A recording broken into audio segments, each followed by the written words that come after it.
Hello everyone, welcome to the Right Word with Taro.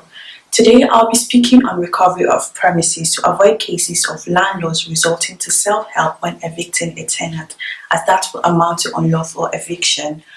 No matter how difficult a tenant is, a landlord cannot just wake up in the morning and forcefully evict a tenant from the property. I know you'll be wondering, what if the tenant has breached the tenancy agreement? Well, just bear in mind that there is always a procedure to follow, and so I will be taking you through the relevant procedures for eviction. The first step is letter of authority. Now, this is only relevant if the landlord is not directly involved in the management of the property. It is quite common in our society for a person to build a house and then hand over to an agent or lawyer to manage the property. Now, in such situation, it is very important for the landlord to reduce into writing the instruction that needs to be carried out on his or her behalf. So anyone intending to recover his or her premises must write a letter authorizing an agent or lawyer to recover the premise, because written authority of the landlord is a major requirement. I repeat, that is in situation where the landlord is not directly involved in the management of the property, then there has to be a letter authorizing the recovery of the premise. The second step is a notice to quit. A notice to quit indicates the period within which the tenant must quit and deliver all possession of the premises. And the notice to quit takes into consideration the duration of the tenancy contract.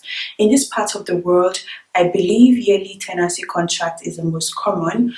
And for yearly contract, a 6-month notice to quit must be given. The tenancy usually comes to an end upon the expiration of the notice to quit. And let me state that most tenancy are fixed, and so the commencement and expiration dates are usually given. Next stage is 7 days notice of owner's intention to recover possession. At this point, there is no longer an existing tenant-landlord relationship as far as the law is concerned. The terms to be used now are owner of premise and occupier of premises. The 7 days notice of owner's intention to recover possession is to be issued when the tenant fails to quit and deliver all possession even after the service of notice to quit. This stage is very, very important because it is the prerequisite for initiating a legal proceedings in court. So now let's go to the next stage, which is action in court.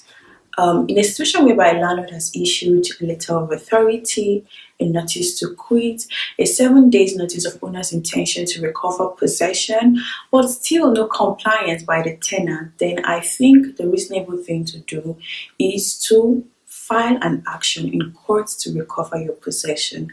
I hope this was helpful.